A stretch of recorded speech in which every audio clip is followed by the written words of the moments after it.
Welcome to the second episode of Chef with Jeff. It's your boy, Jeff the Chef, aka Chefetu, and I'm joined here with my girlfriend. Introduce yourself. I go by Bless with 4 S's.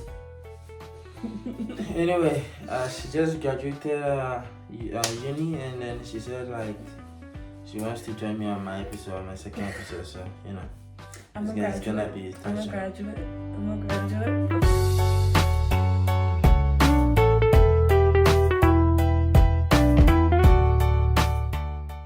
So baby, what are you making today? Okay, so today we have shrimp, lobster, corn, potatoes, sausage, crab, and we're gonna make a seafood boil. Okay. So I did season a little bit of the shrimp, lobster, and sausage. I just need to add a bit more. So I don't want to add too much because in the water, if you do know a seafood boil, there's already like a lot of seasoning with the water, which makes it all perfecto, if you know what I'm saying. So I added on my sausage. I'm gonna add in the air fryer first. So I'm just using this pot to season. So I added a little seasoning and then I'm gonna mix it up together. I added it on my shrimp and I'm gonna mix it up together. The only things I'm not adding it on is the corn, potatoes, and the crab. Seasonings, chicken and ribs. I only use this for the sausage though, not on the seafood. Don't worry guys, I'm not crazy. Garlic powder, Cajun. If you don't have Cajun for a seafood boil, you're not making a seafood boil. Let me just tell you that by now. I have 2 Cajuns. Yep. Shout out to Loblaws. No, Norfolk's. I got Tech-Mac. Sorry. Just reminded me. But this is kind of like just pepper, onions, and garlic. It's actually good because I ain't got no onion powder or onion, so. And I got seasoned salt. If you know Laurie's, shout out to Laurie's though. And to my Africans, I got Maggi. You don't need Maggi, but I'm gonna add Maggi just because I want that, what is it called? Moko, you know what I'm saying? That kind of feeling. Rough. All this thing that you're saying, you don't even know how to cook. So I have a hater behind the camera. Don't worry guys. Don't worry guys. That's what I'm teaching him. I'm not teaching you nothing. So I'm gonna cook better than you. Let's go. Okay. So first, before you season, don't forget to wash your food. Don't forget, especially the crab, because crab has like crab poop in it and it'll be like black and circle inside the water and it doesn't taste good. Not saying I can relate. Just a scientific question. Yeah. What kind of kingdom are crabs in? Pardon me? Kingdom. Have you ever watched SpongeBob SquarePants? Me, babe, I don't know, okay? I don't know. So you don't know the kingdom crabs are in? No. Dungeness crab? Huh? I just cook it. Okay. Sorry, I don't do my research before I eat.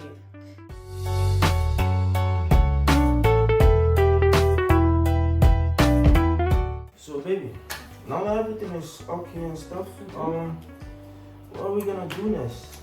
So we're just putting our seasoning, Cajun, Tex-Mex, inside the water. And then I'm gonna add the sausage that we put in the air fryer, corn, potato to start off, just because we have 1 cup. And after we're just gonna let it cook out a bit. So I guess there's nothing for me to do here. Yeah, just like before. Oh, bro, come on, man. Just saying. I'm just saying. You saw the way I did the lobster and stuff. Yeah, it says it all. Anyway, so now you're a graduate. How's life as a graduate? Well, it's only been like 4 days, but honestly, right after my last exam, I shedded some tears. Like, the testimony within 4 years. I do go to school in Ottawa, guys, just in case you don't know. So just the testimony alone within those 4 years, living alone, meeting people, like it was rough is the word, but I'm so grateful and I'm actually really happy. Like happy. You're still in school, can't relate. You said you shed a little tears. Was that tears some kind of like relief or joy, or would you say both? You know that song that goes, I got that joy down in my heart. Okay, well, it was all joy. Like, it was a lot of joy and like goodness, but I was like really humble with it just because it's like, I literally did everything. That wasn't too much? Yeah, it is. I'm about to scoop it up. I'm not gonna add it. I really know how to cook better than you. My haters are hating. It's okay though. If you don't have haters in life, are you really succeeding? I think you told me that, right? Anyway, so I guess you already dived into the topic I was about to ask you. Mm-hmm. How's life as a student in Ottawa, living alone independently? You had no dad there, no mom, you're just there by yourself and stuff. How is that? The whole 4 years? Honestly, by the way, these are already washed, guys. Honestly, it was hard. Like first year was harder. First and second year was harder than my third and fourth year. Mm-hmm. Just because like this is my first time going there. Now it's like boom. But the reason why I went, like if I had a year gap, then I would go. But I feel like the first year I went, I wasn't totally ready yet. So that played a part in how my first year played and how my second year played. And because COVID. So you had schools in Toronto, you had schools in fucking Oshawa. Why did you decide to go to Ottawa? That is 4 hours from your family, from the people you know in your childhood and stuff. Why did you decide to do that? What was your mindset? I was technically running away from home Why by being allowed to be, like, you know? Why Like, is that? Why are you running away from home? I had a rough grade 12 year. And I had a rough home life in my grade 12 year. Where it's like, I actually couldn't be here. And I feel like if I didn't leave, humbly said, I wouldn't be as great as I am right now. Okay. My house setting would have definitely held me back. So you say you had a really rough grade 12 year. That is a really vague thing to say. Can we get a detail of why your grade 12 was rough? Because people will say grade 12 is kind of special for people, you know what I'm saying? Like, it's their last year in high school, they feel like they are graduates, you know what I mean? Do I put a shunt in or no? No, not yet, because these take long to cook, and shunt takes like 5 seconds. Yeah, I guess I'm just observing. the chef observing. Anyway, so back to the question, like, what do you mean by you had a rough grade 12? I feel like a lot of things came at me where I couldn't really reach out to anyone when I needed help or when I needed to vent or when I just needed that extra support. So I feel like that played a part. Okay, so let's talk about relationships. How many relationships have you been in? Like boyfriend-girlfriend relationship? Yeah. Is there kinds of relationships? For me, I believe in like friends with benefits relationships. Yeah. I believe in those types of relationships. But boyfriend-girlfriend relationship?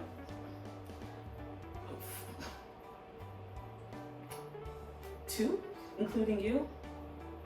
2? Yeah, started from grade 9. I don't believe in like grade 8, grade 7, grade 5, grade 4. Like, what relationship is that? Okay. You know what I'm saying? And in those relationships, what have you learned from it? In my first one, grade 9, imagine going to high school. You're excited. You're meeting someone new. Literally my locker buddy. Literally like, you know, someone I thought was... It taught me a lot of patience. And it taught me like it's really easy to... Why are you making that face? And it taught me like it's really easy to lose yourself like when you're with someone else. And like it's also hard to go in a relationship when you also don't know yourself. Or like you don't know what you want, or you don't know what things you want to value, or you don't know like along those lines. I'm not gonna But lie to you, I'm hungry. I know you are. Drank all this. My belly is astronomy. Wait, what did you say? How your belly's what? Astronomy. Okay. Anyway, so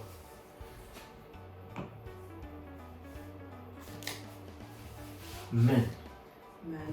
What's the first thing that comes into your head when you hear the word? Idioting. No, I'm just joking. I'm just joking. I'm just joking. Sorry. That's what we're not gonna do. Men. First thing I won't even lie to you. Maybe this is really bad. providers. Okay. So, do you think women use men? I think women can use men. So, do you think they're using men? Oh, no. No, actually, I don't think I'm using what, bro. I feel like if you're using someone, you would not waste so long using them. Like, I feel like when you're using someone, you get a lot out of a 3 months period of time. Bro, we in it. That's not true though. I think in this world, we all use each other. Yeah, 100%. But the thing is, if you don't use someone, if you use someone for only your benefit, or with the intention that you are the one who is gonna benefit, that is not called manipulation.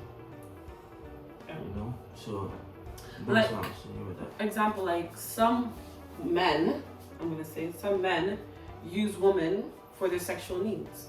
And they say things to women that know that will catch your mind, or they'll be like, oh my gosh, this guy's really sweet, da da da da. But once you get what you came for, you're gone. Manipulation. That's not true. Really? Yeah, because babe, you are just talking about something one-sided. You are saying some men use women for their sexual needs.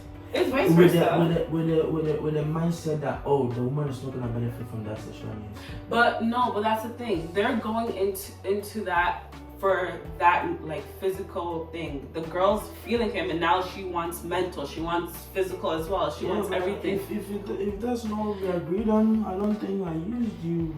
No, but what if you don't talk about it? What if you're going to the girl acting like you want to pursue her, you want to be in a relationship with her? What does that mean? Acting like I want to pursue you?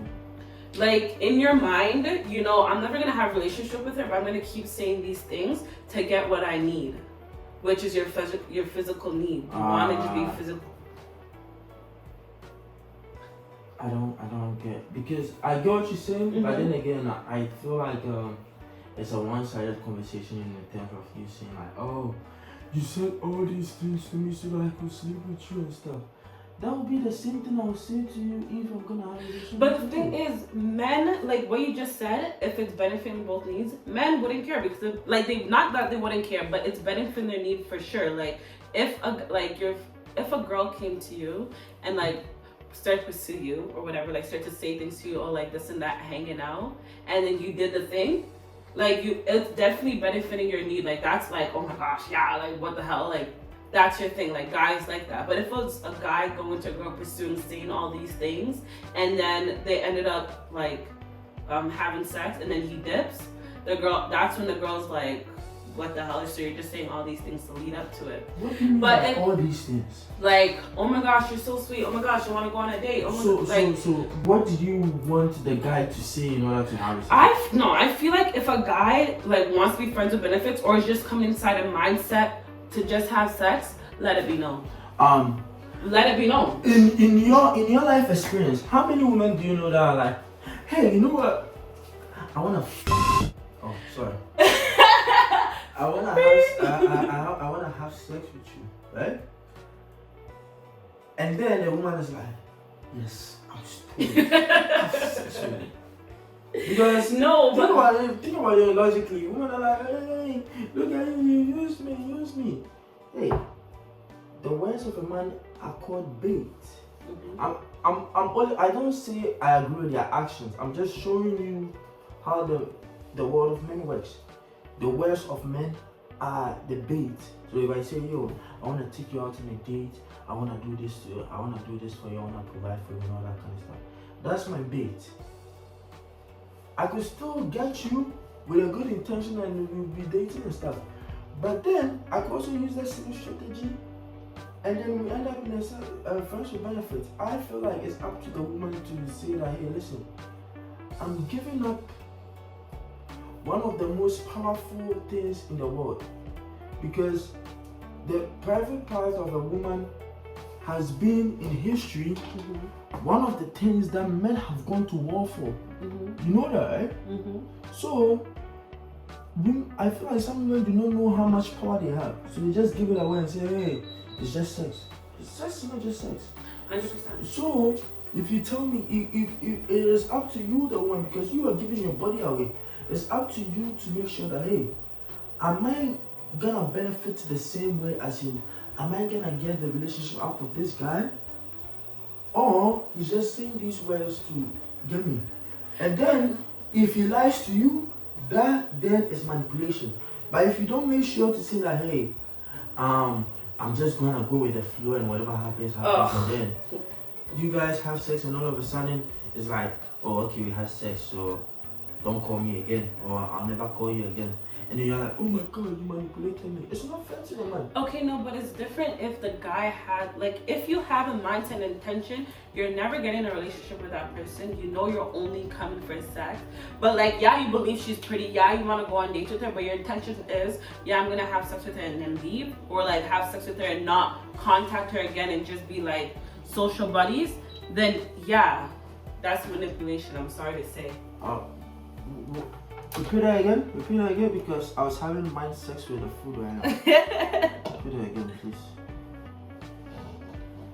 Repeat it again. I said that if you have an intention that I'm going into that, like, I'm gonna go holler at that girl because I just want sex. Yes, you may believe, oh yeah, she's really pretty, or like, yeah, I want to go on dates with her. Yeah, I like hanging out with her, but it's only for sex. Let it be known that maybe you just want a friends with benefits. But if you know that you're just going in there and then you're not, like, contact her again, you're just going to be Snapchat friends or whatever, and you're leaving, like, not going to be like, oh, hey, you want to hang out with this and that? You have that intention, then I'm sorry, you're manipulating her. Let it be known. And I know, but I feel like this generation, they don't let that be known. To some extent, wait. I know some girls saying, like, oh yeah, if you want to just have sex, just tell me. Honestly, yeah. But if I'm saying, like, you can tell me. I'm allowed to say, yeah, no, I'm not interested. But I wanted to know, like, your intentions are real. I'm not wasting my time no more. And it's like, it's wasting time. Hi. I see you finish cooking the potatoes and stuff. Yes, I have. Cooking the crabs now. Adding the crabs. It is almost done. So that is a good thing. So we can eat sooner. I guess I'm gonna gain like 86 pounds after eating this food. Maybe 90, and then it'll be 400 altogether. Oh, shit. Anyway, so we've talked about friends, we've talked about relationships, we've talked about marriage. It's only right we talk about family. What is your opinion on family? I feel like family can either not make, no, family can either make you or break you. Yeah. I don't want to say break, but yeah. I agree with that. It's charity begins at home. So that's legal. I never heard that before. Yeah. It's from words from the philosopher Jeffrey Franklin, aka Chef Jeffetto. Yes. So, how do you feel about your family? What's your relationship with them? I feel like for my mother and father, I love them from afar. My brothers, we're all close. How close are you and your brothers? I think close enough. Like, they're not, like, you know, some people are in your mind, like, you tell them what's going on, things like that. I'm not like that with my brothers. They're like that to me, but I'm not like that to them. Why is that? I, like, not that I don't know how, but I don't have that side of me where I can confide in my family. Why is that? I don't trust them 100%, if I'm being honest. Like, not 100. Really? Maybe 90. Maybe my brother's 90.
I was just talking to multiple girls. What is talking? Isn't talking dating? No. What do you I consider think talking? dating is courting, as in dating means that dating to me is a trial for marriage. You know, what we're doing right now is dating. What we're doing right now, where you're cooking for me, where I'm providing for Cooking for you. Yeah. Where you're cooking for me and where I'm providing for your needs. It all results to, you know, this being a trial for how our marriage is gonna look like, how a ring is gonna put a finger, you know what I'm saying? Mm-hmm. So it's like, that's what dating means to me. And talking is like, hey, you know what? I wanna get to know you before I actually date you. Yeah. You know, so I feel like at that talking stage is where like a lot of men try to cheat. Men and women, they try to cheat the game. So they try to cheat the game and manipulate and all that kind of stuff to get things in their favor. So I would say I was talking to multiple women and all that kind of stuff with the aim of low-key settling down, but also kind of boosting my, you know, masculine ego a little bit. You know what I'm saying? And then I realized that it's not really worth it because it's not boosting my masculine ego. It's not worth me wasting my time. Yeah. So yeah, that's what I would say. So we done? Oh yeah, one more. I'm done. Okay. Anyway, guys, thank you for joining this conversation, and thank you for watching Chef for Jeff. It's your boy, Jeff the Chef, aka Chef.